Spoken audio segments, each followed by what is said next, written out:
Meaning she has not been around people a lot, and also we call it a genetic. In her breeding, when she was very young, she was growling and snarling and running away from people.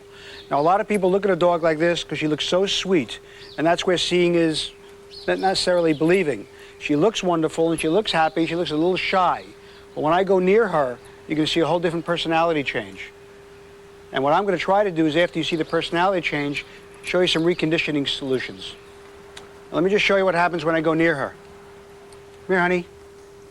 Now, she looks nice. You can see she's backing away a little. You can see her tail.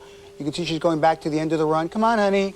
Come here, sweetie. And her name is Honey, believe it or not. Come on, honey. Come on, girl. You can hear her growl a little. Come on, sweetheart. Hi, honey. Now, if I was a silly guy and wanted to go like this, hey, honey. Hi, girl. Or I yelled at her, what'd you do, honey? Bad dog. I'm only making the problem worse. So what I would need to do is literally go in there and be the opposite. Be loving and affectionate and give her confidence. Okay, so I'm going to go in there. Now, if I don't come out, you know it doesn't work. Hi, honey. Hi, sweetheart. Hi, honey. That's okay. No, that's okay. That's okay. That's a girl. Hi, sweetie. Now, most importantly, what you want to do is put on a leash. Always, just like this, so you have control. Hi, sweetheart. Hi, honey. And again, the most important thing you want to do now is be loving. You want to touch her. Good girl. It's not her fault that she's scared and frightened, but imagine somebody taking a dog like this and it goes to the bathroom in the house and they yell at it and roll up a newspaper. What are you going to have? It may solve the housebreaking problem, but you have a fear-aggressive dog. So tone of voice, soothing, touching. Hi, sweetheart. Oh, you're such a girl. You're such a girl. You love Uncle Matty? Yeah. Again, this is the kind of dog, be very loving, very affectionate. It wouldn't do well with small children. Obviously, it doesn't have the tolerance. But it could do with a family without children, somebody who's an easygoing person, not around traffic a lot, not a lot of strangers coming into their house. Good girl. This is a German Shepherd, and he's territorial. German Shepherds are bred naturally to be protective dogs. Hey, buddy, come here. He's not aggressive as far as I'm concerned, but he's very protective. This is what I call a very dominant dog. In other words, if you're not strong with him, he'll be strong with you. So you have to be what they call the top dog, the leader of the pack. Okay, wonderful dog, nice dog. Again, if you're a soft person, easygoing, want to baby him, he's not the right dog for you. You'd be a strong owner. But he's a good dog. He really is. Now we go to the third, quote, client. He's a Shar-Pei, and he's a real combination of aggressive personalities. What we call him is genetic aggressive. This dog at 12 weeks of age was growling and snarling at people. He's bitten a couple of people, and you'll see his personality. He's very laid back, and yet he's very aggressive, and he's very dominant. This is a very difficult dog, and it takes a lot of TLC. Now, I'm not a believer in food training. I only use love, praise, and affection. The only way to get to Max was to really use a lot of food. So we'll give you an idea of what it's like to train a dog like this. I think that's Max.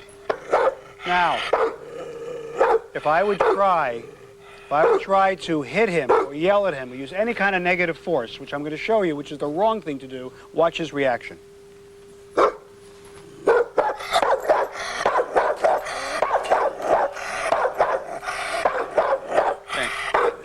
Now that'd be pretty stupid to do. So what I want to do is be a love object to him. So I'm going to use food. Hey, Max. Hiya, boy. Hiya, sweetheart. Good boy.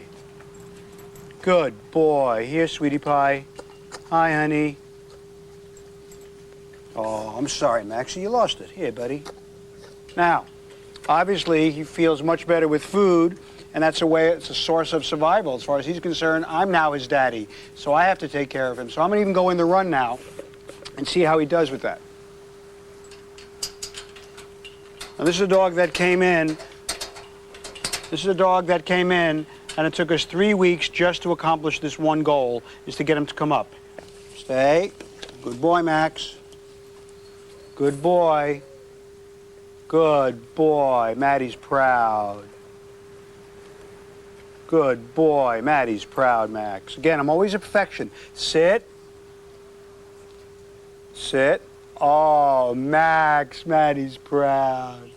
Again, I've used food to make him be obedient. Come on, Max. Sit. Oh, Maxie, I'm proud. Good boy.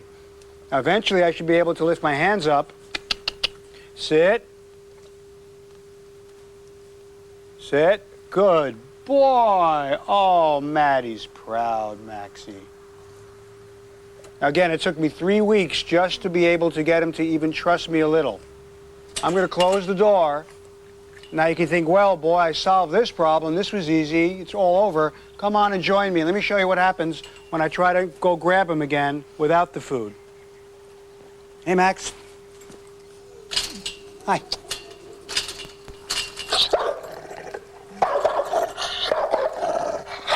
All right. Okay. Good boy.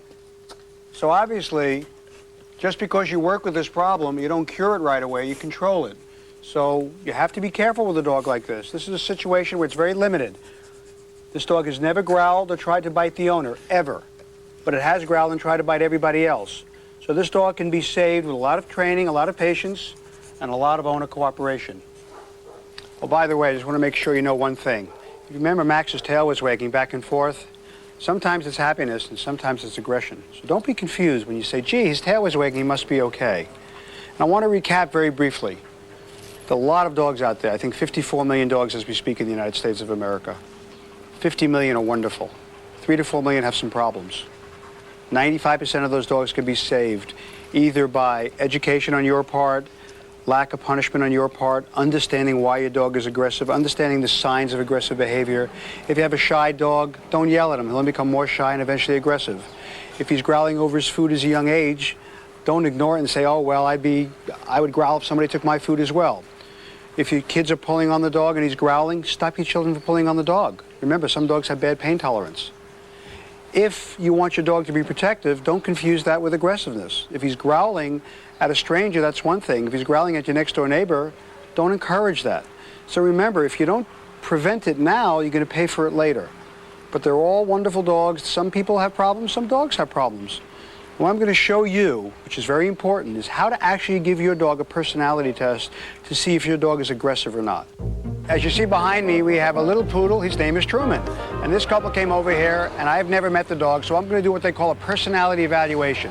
That's right, your dog does have a personality, and so do the owners. So we'll find out why they want training. I will give it a series of tests, and then we'll find out basically what the dog's temperament is and what I call ROL, rate of learning. So why don't you just follow me. Hi, Amy. I'm Matthew. You Paul? Yeah. Hi, Paul. How are you? And this is Truman. Oh. Did you name him after President Truman? Yeah. Sort of. Hi, buddy. Come on over here. Come on, Truman. Oh, look how happy he is. Hello. How you doing, buddy? Hi, Truman. Hello. So tell me some of the problems you have with him. Just barking when we leave. Kind of an anxiety. He's really quiet when we're around, but then when we leave, he just whine and yap. And if he's confined, he'll try and dig out and kind of make his paws red if it's a prey, for example. So we call that like separation anxiety. Now you got him from Poodle Rescue? Mm-hmm. Oh, wonderful. So you saved him. Yes, we did. You have to feel good about that. That's wonderful. And how long have you had him now? 3 weeks. 3 weeks. So you're a new mommy and daddy. Yeah. So here's new owners in their hearts doing a good thing, rescuing the puppy. They come home, they leave the dog. Do you confine him? We've tried. The crate is the only thing we can do because he can jump over anything. All right, so he jumps over everything. They put him in a crate. He jumps over the doggy dog. No. Good boy. He jumps over a puppy gate. And problem is they can't go to work, right? Right. All right. Well, let's give him a series of tests. That's what my job is, to find out what Truman's personality is. All right? So let me explain the test now. I do about 5 or 6 different tests. One, I make a sound like a dog. It's like a whining voice test. And what I want Truman to do is kind of look at me, get excited, be happy, all right? See if he's alert. If he looks at me, he's jumping at me, he's coming over to me, then I know he's an alert, responsive. If he doesn't pay attention to me, maybe he's aloof, maybe the distraction of the other dogs, all right? Well, let's see what he does when I do that. Now, I've never met him, right? Right. All right. So it's the challenge of meeting the champ, right? Now, I'm going to get away about 6 feet, which is what you do. I'll kneel down because I want to get low body language. Truman, you're my boy. Come here, honey. Oh, come here, Truman. He came over to me, which was a wonderful thing, but he didn't jump on me. And you can see he's what I consider right away a little shy. So I'm going to be, knowing that right away, I'm going to be on the gentle side with him. If he came over to me and jumped all over me, then I would say he's a real outgoing guy. Would you say he's a little shy? Yeah. All right. Now this is what they call a hand shy test. You actually take your hand and you go through the motions of hitting your dog. You obviously don't hit your dog. You don't want to scare him. If he's an older dog, like 2 or 3 years old, and you think he's going to bite you, then you definitely don't want to do this test. But if he's a young enough dog that you think it's okay, you take your hand, you go like this. Truman, Truman, pay attention. Now, no, good boy, good boy. Obviously he doesn't like that, right? Now that's what I meant by having a bigger dog. If you had a bigger dog and a German Shepherd and you did that and he went to bite you, you'd have some real problems. So you never know what's going to happen. Now let's make sure the viewers know I've never hit this dog, right? Right. All right. Have you ever hit the dog? No. All right, so somebody did this. All right, that's why he has this problem. Now, that was the hand, all right? Let's see what happens if you rolled up a newspaper.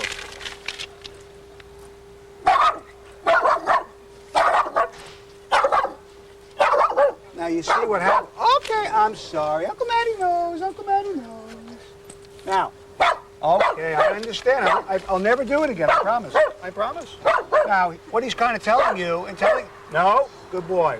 What he's trying to tell you, no, good boy. That's okay, Truman. What he's really trying to tell you is, you know what? I don't like being hit. I don't like being yelled at. So he's barking at a protest. He's backing away because it frightens him. But he also is coming up to nip me because he doesn't like it. And that's why dogs bite people, and that's why dogs bite children, because you use your hands negatively. So what I would do to recondition him is I would take my hand, start from the back, because I don't want to start from the front. It would scare him, and talk to him. Good boy. Rub his back, rub his head. Good boy. Slowly go like this with my hands. Oh, Truman, you're my boy. And always use my voice as well as my hand. Good boy. So I'm constantly doing this. Then what I would do is maybe get him a treat. All right, and I would bring it like this, and I'd go, hi, Truman, hi, boy, and give him that, and go like that, a little farther away, go like that, good boy. Oh, Maddie's proud, Truman. Now, I would go like this, watch. Hi, Troomsy, oh, my boy, look, Uncle Maddie's proud, look, oh, I'm so proud, Maddie's proud. Such a boy. I know, again, more love, more affection. Then I should be able to go like this, watch. Good boy! Oh, I'm so proud. See, I go like that. Oh, I'm so proud. Even if I go far away. Oh, Maddie's proud. Oh, Truman, you got an A. I'm so proud. Now, there's another test that I'd like to do with him. I call it a pain tolerance test. And a pain tolerance test is when you want to find out, let's assume you have children, and you have a new baby, and you have a dog in the house, and you really want to make sure, you kind of want to child-proof the dog. All right, it's very important. So what do? Well, you touch certain parts of the dog's body, and therefore you know if the dog is sensitive or not. Some dogs are more sensitive than others. So that's what we want to do, is check some parts of the body. I'll do the back, I'll do the face, I'll do his paws and stuff like that. So the first thing I do is I put some pressure here, right here, pull, okay? And he has real good tolerance so far, all right? He's not growling at me. If he was growling at me, obviously he wouldn't like it. If he's in pain, he wouldn't like it. That doesn't bother him whatsoever. That's a good sign. That's a real good sign. This way, at least you know if your kid grabs him like that, he's not going to go, "Arr," just like that. All right? Then what you do, sit. You grab one of his paws, all right? And you put a little pressure between there, gently. Good boy, good Truman. Yeah, just gently, good boy. And he's pretty good with that, so he's doing really fine. Good boy. And sometimes, again, this is all depending on the age of the dog. You don't want to take a 3-year-old dog that has growled at people and start grabbing his mouth. But sometimes you put a little pressure on the lip here, just like that. Not a lot, just to see how he deals with the mouth and stuff like that. And he has really good pain tolerance, so he's doing really well. So I'm going to work him a little, see how responsive he is. So just come along and watch with me. Come on, Truman. Come on, little guy. Truman, heel. Oh, look at little Truman work. Come on, little Truman. Come on, buddy. Oh, my little boy. Come on, Truman, heel. Oh, my little boy. Sit. Sit. Oh, thanks. Okay, Truman, come. Ah, here he comes. Look at him. That's my boy. Come on. Oh, my boy. Sit. All right. Now, I want to show you something. I'm working with Truman a little. He's never met me, but I'm creating what they call a bond. And one of the nicest ways of bonding with the dog is training. The more you talk to him, the more you touch him, he loves it. So I'm going to show you now. I'm going to do that first test I did, that whining test, and let's see if that bond made a difference of him coming to me. Oh, Mr. Truman. Come on, buddy. Come here. Oh, yeah, okay. A little better. Came to me quicker. Again, it takes a while. You can't do dog training in 5 minutes, and I hope you viewers know that. This is not quick dog training. This is understanding dog training, patient dog training, understanding his point of view, his personality. That's the secret, by the way, is we gave him a personality test. We know he's a little shy. We don't want to be too harsh with him. We don't want to yell at him. We don't want to raise our voice to him. It's more sensitive type training. Good boy. Oh, Maddie's proud, Truman. You know, I'm always asked, what do I think the most important part of owning a parent soon? And before we start, I want to give you some... Will you leave me alone? I'm trying to work here. Before we start training, everybody needs to know what I call the basics. What's important before you even start training? One, it's an attitude. It should be fun, loving, easygoing. Again, you're both going to school. You're really going to learn teaching her as well, so it's got to be a real happy experience. So praise is obviously a very important ingredient for training. Also, you know, when you think about age, there's a lot of myths about age. Well, you can start training as young as 7 weeks or even as old as 12 years. So that old myth, the old dog can't learn new tricks, is not really true. And before you train her, make sure you don't feed her, at least a couple hours before, so she's very outgoing and not so tired, lethargic. And of course, she's tired, give the dog a break and wait 3 or 4 hours. Now, tone of voice. If you are consistent with your tone of voice, for example, giving commands like sit, stay, down, easygoing. When you praise, the other hand, good girl, oh, Maddie's proud, Maddie's proud. And I really talk in a high falsetto tone. Why? It's pleasing, they love it, she enjoys it, and there's no confusion with being firm. On the other hand, if I want to correct her, I'll go, no, good girl, and then I always praise afterwards. But you don't want to be angry at her. You know, so many people go, well, I'm not saying no properly. They go, no, no, no, no. If no worked, I'd be in the no business. So it's not the no, it's the leash correction, which I'll get to in a minute, and the word at the same time. But you don't want to be angry at her. It's very important. Also, body language. You notice I'm sitting next to her, kneeling down with her, kind of getting close to her. It's a way of like bonding with her and loving her and praising her. It's a wonderful thing. Plus, I have control. If I stand up, it may be intimidating to her. Certain commands you have to stand up, but the closer, the better. Now, what tools do you need to train before you get into training? One, I call it the corrective collar. It's also known as a choke collar. And in fact, if you put it on wrong, it will choke the dog. Now, there are 2 rings. What you do is you drop the chain beneath that into 1 ring. This is the dog's head, my fist. And you notice it forms a P. P for perfect. So if I jerk, and it releases. Jerk, release. That's the right way. P for perfect. On the other hand, if it's a 9, you jerk, it chokes the dog. So remember, P for perfect, 9 is the wrong way. If you don't have the right tool and you choke her, you're not training her, you're hurting her. Now, to use the proper leash, it's really important to have the proper leash. I use leather. It's softer on the hands, it's more flexible, where chain could break and it could hurt your hands. So what we're going to do is now going to have a wonderful lesson with Chloe and her family. How you doing? Good, thanks. Good. Hi, Chloe. Look who's here, it's Mom. Hi, Chloe. How's she been? Good girl. Oh, she's been okay. Still, you know, pulling. I mean, Well, come on over haven't quite here. got it yet. Come on over here. Let's give you some instruction, all right? Okay, I need it. What's been happening? Has she been pulling you a lot? Yeah, on the leash. Have you been working with her every day? Yeah. Every day? I'm trying. All right. Trying. I'll give you probably not as much as I I'll should. give you a C for effort. All right. We got a mom who loves the dog, but is not really a firm person. Dog is driving her crazy. Chloe is a real rambunctious maniac. And what I'm going to do here is kind of go over with you how to hold the leash properly, how to give what I call the corrective jerk so you can correct her, and then I'm going to have you do it. Okay. All right? First thing you want to do is hold the leash properly. So you have a leash with a thumb, with a loop in there. You put your thumb in it. You take your left hand, extend it all the way to the length of your body, and make another loop, just like this. Okay. All right? Nope, good girl, good girl. Now, let me try it one more time. Thumb in the loop, bring your left hand down, make another loop, just like this. Nope, good girl. Now, what we do is when she does something wrong, instead of yelling at her and saying bad dog and things like that, you give her what we call a corrective jerk. Now, The dog is always next to you on the left side. Hands are in front of you, just like this, all right? What you do is you jerk to the right and you release. So it's a jerk, release, jerk, release.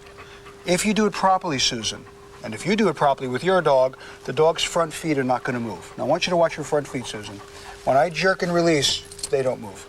Jerk and release, they don't move. Okay. If you pull her, on the other hand, all right? So most people, when they're walking the dog, they pull the dog, it tightens the collar, and they trip all over the dog. So you surely don't want to do that. So remember, it's a jerk, release, jerk, release.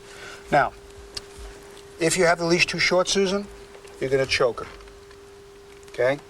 If you have it too long, you can't correct her at all. So the most important part is when you extend your left hand, you grab it in the middle, hand in front, just like this. Now, when you teach her to heel, most likely the dog is going to go ahead of you. That's when you give the corrective jerk and say heel. But you always jerk to your right. You never jerk up, you never jerk back, and you don't pull back like this. It's to the right. It's kind of awkward because most people have never done this before. Right. They always walk a dog like this, or they wrap the leash around and do this, right? Right. All right, so what you do now, once you got to know the technique, it's now time to teach you to heel. So what do? You say her name, Chloe, to get her attention, and then you say heel, and you step off with your left foot. The left foot, Susan, is because it's closest to her eyes. As you say it, Chloe, heel, you praise her. Because bottom line, a dog is bored to death unless it has something to do. Right. Healing, and of course it looks for the praise. So I'm going to work with her, and then I'm going to have you do it. Okay. So Chloe, heel, good girl. Chloe, heel. Come on, girl. Come on, buddy. Hi, honey. Hiya, girl. Chloe, heel. Oh, good girl. Chloe, heel. Good girl. Chloe, heel. And she'll turn with me, Susan. Chloe, heel. Good girl. Chloe, heel. Now, when I slow down, she should slow down, and she should sit automatically. If not, sit. Oh, Maddie's proud. Now, I gave her time to sit, okay? She was sitting slowly. I'm going to do it one more time, all right? Chloe, heel. Good girl. Come on, sweetie. Come on, honey. Chloe, heel. Give her a little jerk. Chloe, heel. Come on, sweetheart. Sit. I'm going to try it again. Chloe, heel. Come on, girl. Come on, honey. Chloe, heel. Heel. Good girl. Slow down. Okay, now, Susie, it's your turn. Okay. Come on over Give it a here. try. Give it a try. So we got the... First of all, get the thumb, get close to her. Okay. Thumb in the loop. Extend your left hand all the way down. Over your thumb again. Hands together. Perfect. Let's see you jerk and release. Not hard. Now do it a little quicker and faster. Perfect. Now I want you to do that, and as soon as you jerk out, say sit. Sit. A little harder so she sits. Sit. Now you're pulling her. You're not jerking her. Okay. But she sat anyway. Good girl. So the difference was you pulled up like this instead of jerk and release. So let's try that again. Turn her around. Bring her around to your left side. Say Chloe, heel. Chloe, heel. Put your hands together. Remember? Hands together. Chloe, heel. That's right. Don't look Good at her. girl. That's it. Just walk with her. Don't look at her. Turn around. Say Chloe, heel. Chloe, heel. That's a girl. Wonderful. Tell her she's a good girl. Good girl. Turn around. Chloe, heel. Heel. There you go. Turn around again. Chloe, heel. Chloe, heel. That's it. Tell her she's a good girl. Oh, good girl, Chloe. That's better. Chloe, heel. Chloe, heel. There you go. Slow down slowly. Slower. Slower. Stop. Tell her to sit. Sit. Good Good girl. girl. My God, I'm going to call you Jaws. Now, does it make you feel bad when you jerk her sometimes? Do you think you're little. hurting her? I don't Okay. think so. You're A not little. hurting her. Remember, the neck is the second strongest muscle in the dog's body. The jaw is the first, okay?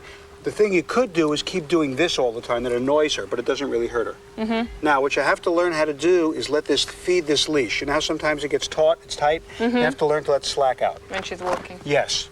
So let's see, try that one more time. Now, try to keep it next to you, okay? She's too far out. Okay. Hands Should I together. make it shorter? Yeah, there you go. Okay. Chloe, heel. Hands together. Keep it next to you. Good girl. Good, Chloe, much better. heel. Chloe, heel.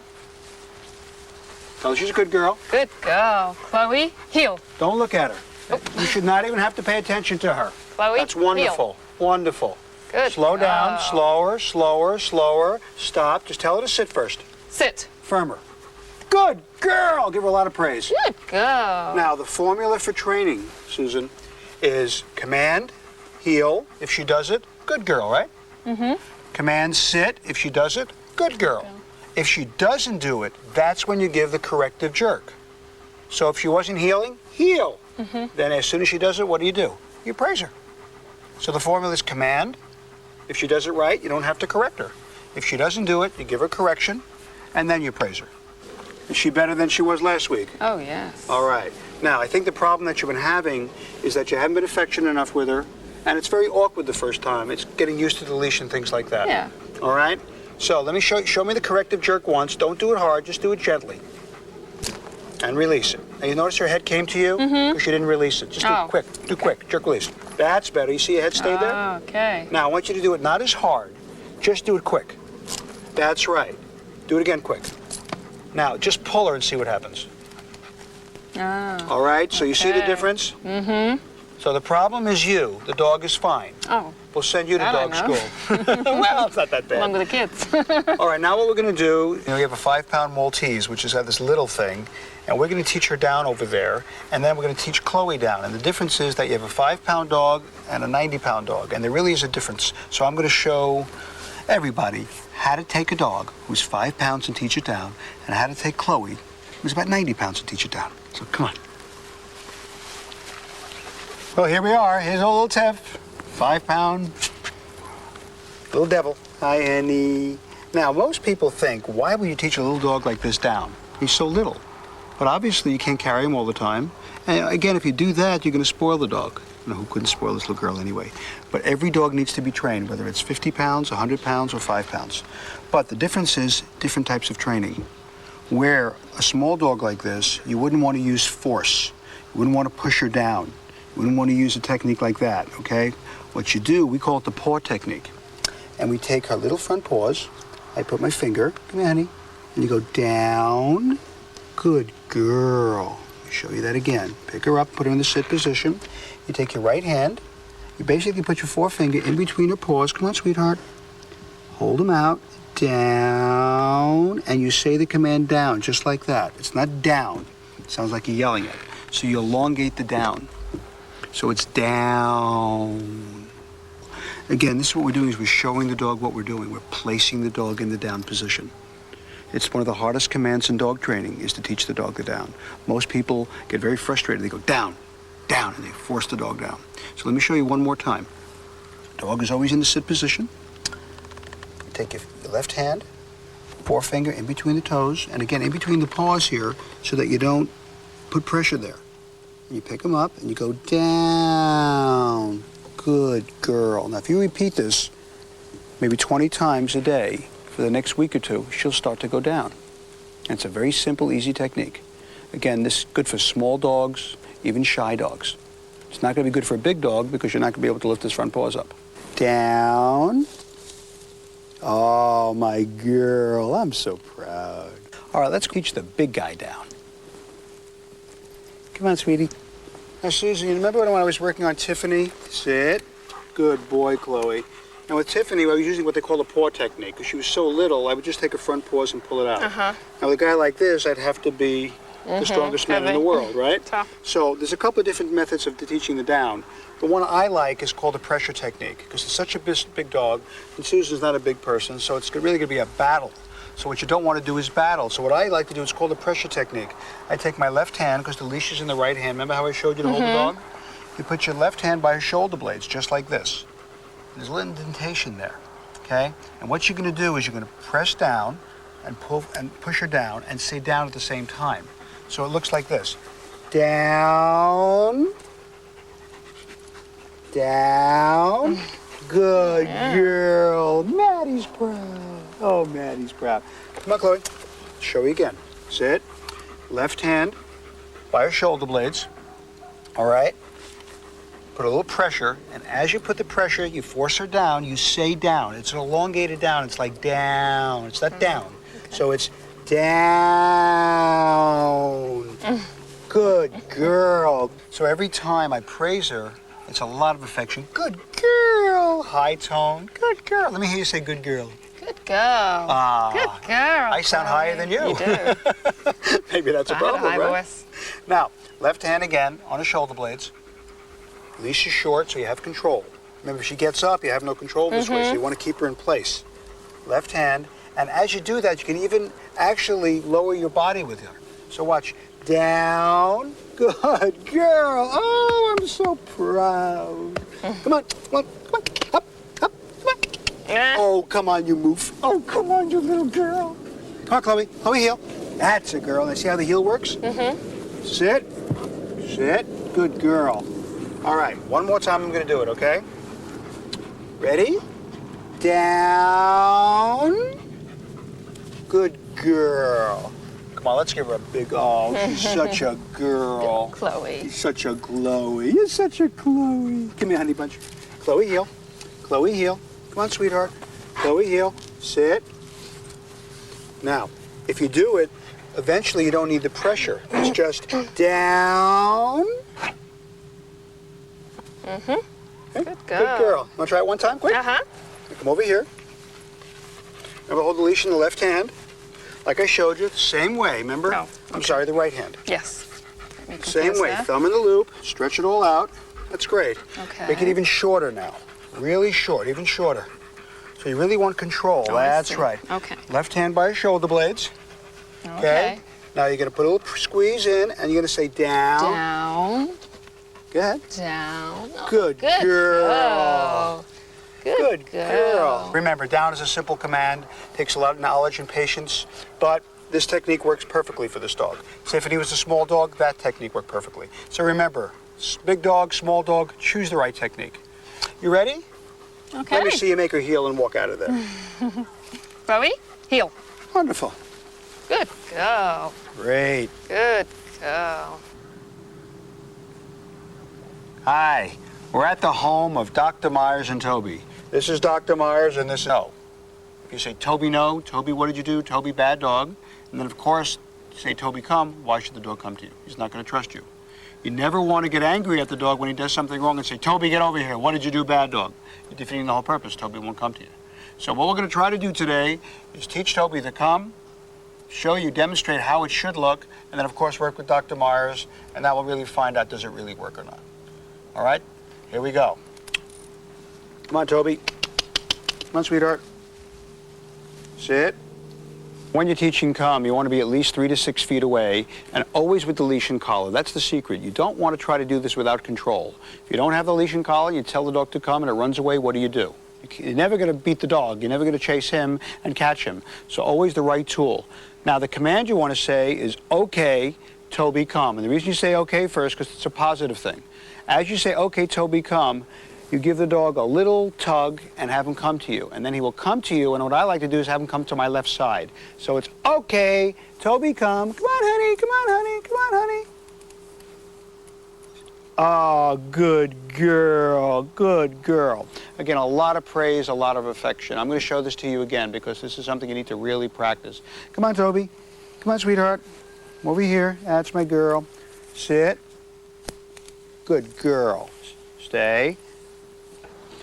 Okay, Toby, come. Oh, my little girl. Oh, I'm so proud. Sit.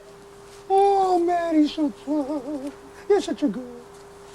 All right, Doc, it's your turn. You. Let's go. You're on the firing line. Well, Toby.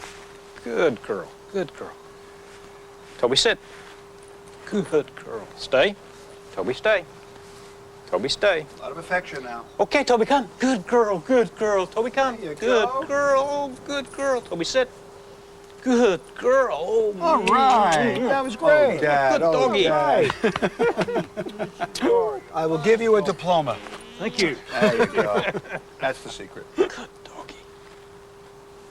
Now, we've shown you some training commands. Healing with you now is Tilly, a well-trained dog, what it looks like when you're going to be finished with training your dog. So let's start with heel. Now, the definition of heel is a dog walking with you on your left side. When you walk, the dog walks. If you walk slowly, the dog will walk slowly. If you walk fast, the dog will walk fast. So what I'm going to do is going to say her name. We always say her name first. Tilly, heel. Good girl. Tilly, heel. Good girl. That's very nice. Tilly, heel. Good girl. And I'll stop, and hopefully she'll sit. Thank you. Now that's what healing is. walking with you. She can't totally look at you all the time because she has to see where she's going. But as long as she's not pulling you, as long as she's not lagging behind, that's what heel is. Now, we want to teach her down. You can actually do it from two places. From her side, she's on your left. All you have to do is say the down, and it's an elongated sound. As you remember, down, and she will lay down. Okay, it's very important that it's down, not yelling at her. I'll do it one more time. Come on, Tilly. Sit. Down. Good girl. Now you could also do it. Come on, Till. Sit. You can also do it if you're 6 feet away. Down. Good girl. Now, the last command that we taught was come. And a dog can either do it when you're facing it, like we showed you, which I'll show you in a minute. But as you notice, she's not facing me right now. I'm behind her, and she's facing the opposite direction. So I should be able to then say the command, okay, Tilly, come. Oh, good girl. Good girl. Stay. And if I do it the other way, stay. Okay, Tilly, come. Sit. Good girl. Stay. So either direction, she should come to you. What's a good point for coming? Always use the name in a friendly way. Never use a name in a negative way. You don't want to be angry at her. Definitely not correct her with her name. So you don't want to say, Tilly, no. Tilly, what did you do? Tilly, bad dog. Affection, affection, affection. The command down. Don't ever say get down when the dog is jumping on you. That's a correction for a problem. Down is a command. And remember, healing, always say the dog's name. Stay. Okay, Tilly, give hugs to Daddy. Oh, give hugs to Daddy. Now, this is a command that I don't teach. This is just me loving my dog. Oh, I love you too. Think about it. Is it the owner who has the problem? Or is it the dog? Or is it both? This is Simon. He's one of the culprits. And you'll meet some other culprits too. Obviously, it's very simple. What you want the dog to do is go to the bathroom outside. Paper training, so just to clear this up, is teaching the dog to go inside. So we do not want any what we call presents, gifts, surprises in owners' homes. So what we're going to do, we're here with Carla and her baby Annabelle. And I have Sophie in my arms. She's a little mini Doxy. So of course, when you have problems, you have big dogs and small dogs. So we're going to talk to Carla first about the difficulties that she had housebreaking Annabelle and Simon. So tell me, how hard was it? Well, Simon wasn't nearly as hard as Annabelle. For some reason, the females just have been my experience, they seem to be harder to train. They tend to do like these little spike peas. Spike peas? You take them out, you walk them, you do everything. And I'm out with my dogs all the time. And then they walk in to the room, family room with you because you want to enjoy a little quality time with your animals. And they walk right over in front of you and pee. And after they've already done everything outside, I don't know where they get it all. Carla, how long did it take you to housebreak Annabelle? 9 months. 9 months. Before I could really trust her. Did she ruin your carpeting? Well, she made it interesting. I wouldn't say she exactly ruined it, but I became an expert at carpet cleaning. I should probably own a carpet cleaning company. Yes, I think I do. This is probably a classic case. Mommy loves the dogs, the family loves the dogs, but most people don't know really how to housebreak a dog. So what I'm going to do, there's two ways of looking at housebreaking. You can look at starting a housebreaking program with a new puppy or a dog you've just acquired, and then you can go into what they call housebreaking mistakes, where your dog is housebroken, but he's having, quote, the occasional accident. Some people, an occasional accident is once a month. Some people think an occasional accident is once a day. So let's talk about a philosophy of housebreaking. Basically, it's like a puzzle. There's 5 pieces to this puzzle. First thing is scheduling. When I mean scheduling, when do you walk the dog, when do you feed the dog? And that's very important. You need to look at a puppy every 3 or 4 hours getting him out. In other words, the first time you get up in the morning, you take him out, you come back, you feed him, and take him out again. You need to do this over the next 8 to 10 hours. So you feed him 2 or 3 times a day and you get him out right away. One of the problems that Carla had was that she was giving probably the dog water all day long. Were you doing that, Carla? Oh, yeah. Of course. All right, so that's a big mistake. If you give your dog water all day, he's going to drink and urinate all day. So that's why she had to be every hour. Where now, if you just schedule the water every 4 or 5 hours, you won't have that problem. Second thing is, did you ever give him different types of food? Well, obviously, I know you did. You Oh, fed of course. They had a whole kitchen. to nibble from. So, what's the rule of thumb? Feed them just dog food. It's good for them, it's made for them, it's consistent. It won't upset their stomach and definitely won't upset the schedule. Now, third thing, which is very important, is what we call getting rid of the odor. And you have to use what they call an odor neutralizer. You can get in any pet store where actually get rid of the smell so if the dog has the accident. The fourth thing, which I want to show you, is how do you confine a dog? Because Carla, obviously, you were giving the dogs the run of the house, weren't you? Well, actually, I had them confined to the kitchen for the most part, but only because my husband hated to have them confined in a crate. In a crate. So to speak. All right, so we're going to show you what a crate is. Now, the two types of crate, well, I shouldn't say there's two types of crates. If you have a small dog like Sophie, all right, you'd use a crate like this. All right, and this is a small enough crate. Now, some people don't like crates. They think it's prison. I don't think it's prison. I think it's a condo. So if you put a little carpeting, a lamp, a VCR, a TV, a radio, it's a wonderful place. And remember, it makes you feel bad. It doesn't make the puppy feel bad.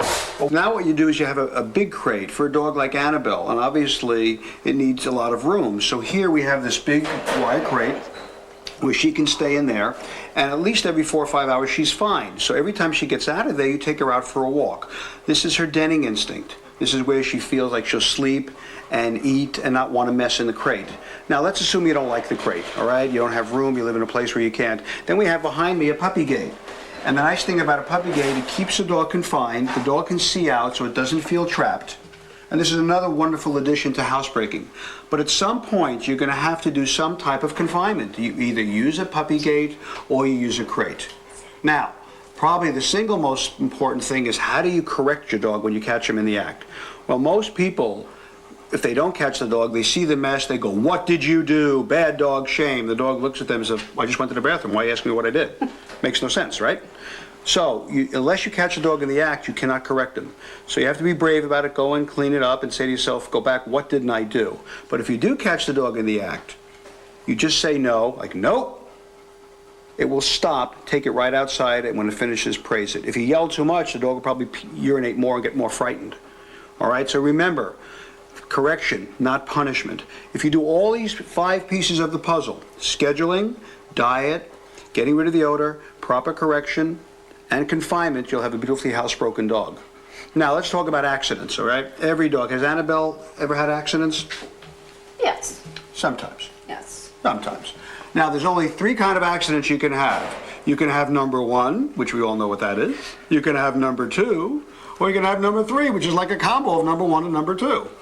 So, let's be brave about this, all right? If a dog urinates in the house, either he has too much water, so you have to limit the water, either he's marking in the house because there's another dog there, so you want to make sure that you just don't give a dog the run of the house right away, and you make sure you neutralize the odor. You're giving him too much water all day long, or after he's been exercised, you brought him in and you gave him water. So if it's a water problem, 99% of the time it's too much water. It's very simple. You're like a detective with this. On the other hand, if he's defecating in the house, you want to say to yourself, are you feeding him snacks at the wrong times? Are you feeding him too late at night?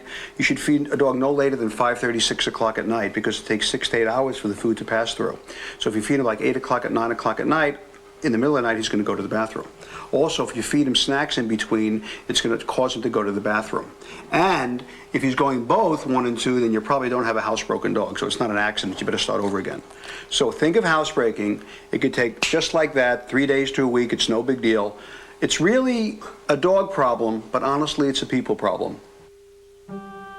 You know, a lot of people call me with real concerns about their dog traveling in a car and also car safety. So I think it's important that I address some of these issues. Let's first talk about teaching your dog to ride in a car. If you start with a young puppy, first thing you want to do is make it a fun experience for him. Just the fact of getting in the car, it should be, come on, buddy, let's go for a ride. And if he can't jump up, carry him in there and show him. And then when he sits down in the seat, the back seat, of course, not the front seat, you want to pet him, tell him he's a good boy, and just sit there and do this numerous amount of times so that he's comfortable with that. Same thing when you want to get him out of the car. Hey, we're going back home. So in and out, in and out. It's really simple. Next thing you do is get him in the car, turn the engine on, let him hear the sound of the noise. Then start driving around the block. Get used to that. And eventually you build it up to the point where it's no big deal. And then make sure you take him a lot of different places, a lot of different times. Just don't take him one time to the vet for a negative experience. He's not going to feel happy with it. Now let's talk about car safety, the do's and don'ts. Get you in the back seat. Are you ready? Ready? Up, up, up. All right, sit. Always strap your dog in a right. seatbelt so that nothing can happen when you stop short. He's restrained. It's like a child seatbelt. 2, they have these wonderful crates that you put in the back of your car. It contains him. He can't get hurt. You feel comfortable. Don't ask him to have his head out the window. Don't roll down the window, let him drive, and his head's out there. He could jump out, another car could hit him. It's going to be terrible for his eyes with the wind. Don't have him sit on your lap. It's not a good thing. You can cause an accident. Make sure if you're going on a trip and it's hot out, don't take him. You don't want to leave him in the car. These are some of the simple rules. They're common sense. There are rules of driving. There are rules of living with your dog in the car. So remember, think safety, think common sense. Well, you've seen it all. You've seen dog problems, a lot of them. You've seen people problems. I'm not sure who's worse, the dog or the person. I got a feeling it's the person. You know, we've seen all type of dogs this hour, big ones.